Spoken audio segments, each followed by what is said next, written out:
Hello there. What's going on, everybody? Today we're going to be talking about the Legion Clone Wars set and how they're actually changing the production quality of these miniatures and vastly for the better, specifically with the droids. So if you followed the news from Adepticon, you know that they're coming out with a Legion Clone Wars set, and boy, these things look absolutely amazing. And you may have even heard that they're going to be using some harder plastic. Well, that's going to apply for some of the miniatures, so we're going to talk about that a little bit. I do want to also remind you guys there is still time left to enter the latest giveaway, and it's going on right now for a $25 Amazon gift card for an expansion of your choice, or to maybe put down towards a Legion Clone Wars core set. Now, all you have to do to enter that giveaway is be a subscriber and leave a comment on this or one of my videos. It's as simple as that. So let's go ahead and talk a little more about these new amazing looking miniatures. Now, I was not able to attend Adepticon this year, but thanks to the Legion Facebook group and just the community at large, there are a lot of photographs that were sent to me that were posted on Reddit, on Twitter, on Facebook, on Discords, everywhere. So we're going to look at a couple of these, the photos that are out there. I mean, they just look absolutely incredible. These clones really, it looks like they're continuing to just increase the quality at every stage of the game. It's absolutely incredible. Look at these clone troopers. They look fantastic. Really, really fantastic. Now, the clones are still going to be in the same or the similar style of model that you see already, where you get most of the model. You maybe get an arm or a head or something like that that's separate in the box, and a couple of different configuration options. One thing about that bark speeder is that will actually be able to be configured multiple different ways. You don't have to put the sidecar on, and when you do put the sidecar on, you can have it go forward or backwards. So that's really cool as well. So the clones are going to be, standard improvement in quality. But where we come into a change is with the droids. The droids are going to have a whole different system in place, and they said that they plan on doing this eventually for everything, but I have a feeling that this is just a testing ground. So the droids themselves are of a different style in that they have a lot of really thin parts. Problem is, because most of Fantasy Flight's miniatures are in a softer plastic, a lot of those thin parts would very easily bend or even break and not be able to support the miniature as a whole. So what they've done is they've gone to a harder plastic, and they put them on frames, and what we usually call that a sprue. And like, this is basically what a sprue will look like, and then this is like a 40K sprue, but basically you have all of your different pieces here, and you'll have like a blueprint on which ones to pop out and customize and put on. And that allows for a lot of different things. It allows for multiple poses. It allows for multiple configuration options. It allows for you to glue things on however you want. It also often allows you to have some extra pieces nearby, which can really help out if you're basing miniatures and you want to put some like broken droid arms at a clone trooper's feet. You're going to be able to do something like that, which is really going to be fun. But also, you just can build them different ways. One of the things they talked about is Grievous may have a ball shoulder joint, and you will be able to have his arms any way that you can fit them. And that really helps from the hobbyist perspective, from the customizable perspective. I know a lot of 40K players that this has been the thing that pushes them over the edge, and now they're like, okay, I'm all in. Definitely going to be playing Legion. So this is a really exciting time. But these miniatures just look absolutely incredible. The level of detail on these has really stepped it up a notch. And this is kind of why you couldn't go with that softer plastic, because there's so many thin, little fragile parts that you're just not going to be able to do that with the regular soft plastic. So I want to give a big thanks to everybody in the community that has taken pictures, because granted I could not get them, but I will, if they have these on display at Star Wars Celebration. I'll definitely try to bring you some of my own. But they look really, really good. Grievous himself is going to have multiple build configuration options. So for example, you can have him with his cloak on. You can have him with his cloak off and with all four arms opened up and, each grasping different lightsabers. Or if you want him with his cloak on, you can have him with a blaster or one lightsaber in each arm. There's multiple different ways that you can build him.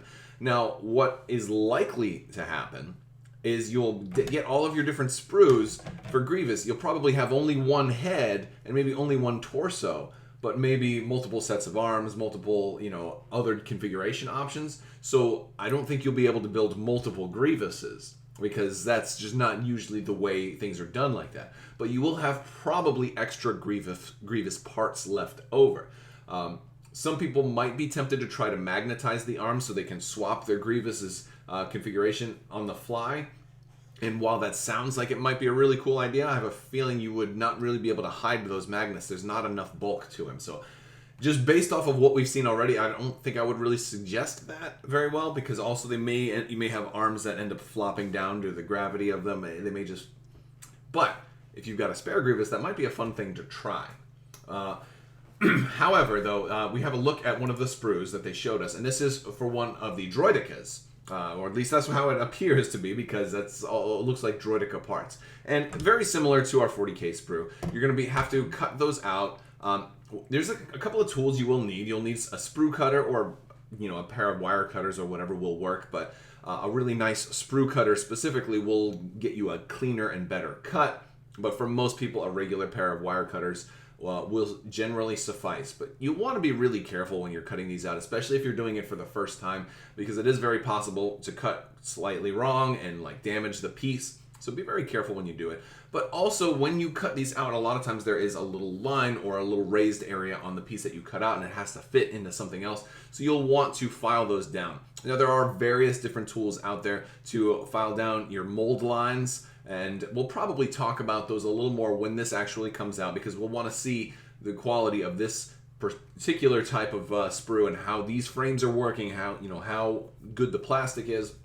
And that's going to be a really exciting time to put these together. So I will be doing that. I will say, from my own perspective, this actually makes things a little more difficult for me, because as you've seen, I like to do unboxings when things come out, and I like to show you the miniature. And since everything right now is mostly built and you just dry fit the arms and everything in there, I'm able to build it, put it together, and show you the completed mini on the spot. So I think one of the things I'm going to have to do is kind of break my unboxings down into 2 separate videos. Do the initial unboxing, here's everything that comes in the box, and kind of look at the frames, and then assemble it, and do maybe an assembly video separate from that, where I'm actually building it. Because it's one thing to see what comes in the box, another thing to build it. And building them can sometimes take a long time. I have a feeling building out a core set, unless you're doing it at record speed, it could probably take you a couple of days. And so I like to get unboxing videos out very quickly. That's one of the things that I do. So I will probably break those down into separate videos so you can kind of pick and choose what you want. But it makes more work for somebody like me. But I mean, that's a good problem to have. It's a great problem to have, because we're getting awesome stuff.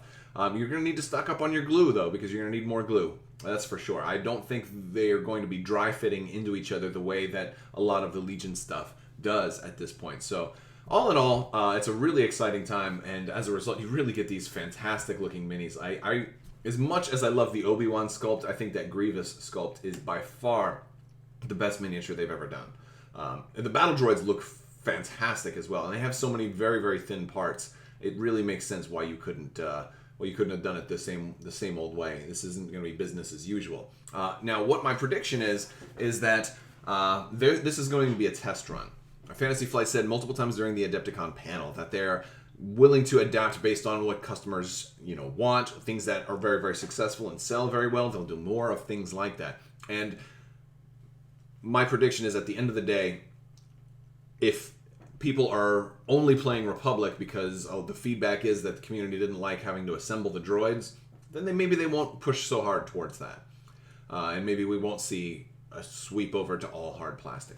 But if at the end of the day they get an overwhelming positive response, you may start seeing Legion completely shift over into hard plastic. The real question that I have is, are they going to keep this going forward only in Clone Wars, or are Imperial players going to eventually see all of their regular, are you going to see a Stormtrooper in a sprue at some point? And probably not a regular Stormtrooper, because they already have those done. But what about a future type of Stormtrooper, right? Let's just say they do a Sand Trooper, even though they kind of already have one. But let's say they do a Sand Trooper. Is that a year from now? Is that going to be in a sprue? And then will that make it ultimately a much higher quality? Or will they come back and just redo existing expansions in the hard frames? Would you like the existing model of Vader, for example, upgraded into hard plastic with maybe higher detail and maybe a firmer saber that's less likely to bend? Same goes for Luke. How many of us have had our Luke standing up with that giant saber, and then we put him in a case or something and that saber got bent down? Has that ever happened to you? Something like this harder plastic might help prevent that. But there's a lot of lessons to be learned with harder plastic, and I'm still actually relatively new to it. But like one of the things that you have to keep in mind is that you may want to change out your glue depending on what type of super glue you're using. There's different types of glues that will bond instantly. I tend to use Loctite super glue with the gel control. It's kind of a thicker gel-based glue because that holds things in place while they dry. And I like that because you can also pop the miniature, or you can pop the piece off if for some reason you say, you know what, I want them on a different base, and then I can pop them off. And without too much difficulty. Sometimes you stick it in the freezer to get it to come off if it's on there really, really good. But there's other glues for hard plastic that actually bond the plastic together. So it's not just, so it effectively becomes one single piece. And if you do something like that, it's not going to be able to be reconfigured. So you're not going to be able to get it off. And so there's a whole lot more going on with harder plastics. And again, I'm still newer to this, but we're going to probably be going through this adventure together because I have done some 40K miniatures for Kill Team, and that has proved to be a more lengthy experience. It takes more time to build them, to figure out which pieces you're going to use. How many extra pieces are we going to end up getting? You know, how many options are we going to have for each one battle droid? There's a lot of different things that they may do. We may have hardly anything left over. I think if they're smart, they'll give us a couple of extra pieces. I don't know if they will go quite as in detail as Games Workshop does by giving you, you know, multiple extra sprues. Like, I'm already done, and this is just one of my extra sprues full of pieces that I don't need. And there's an entire aftermarket set for people to buy and sell these extra bits. So I really wanted the super mega laser gun, but, you know, I wanted an extra one because I wanted all my guys to have 2 super mega laser guns, you know,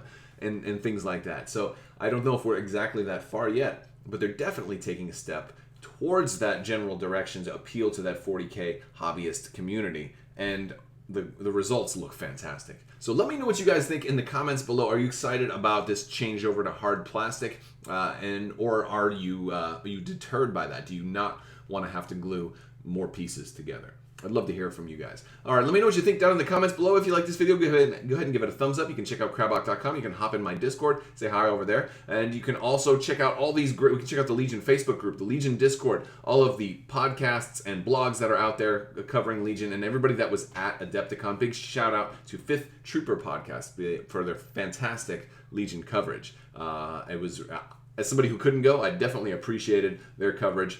And a look at those tables. Those tables were absolutely fantastic. So that was really exciting. All right, guys, that's all I got for you today. I want to thank you all so much for watching. And as always, have a great day.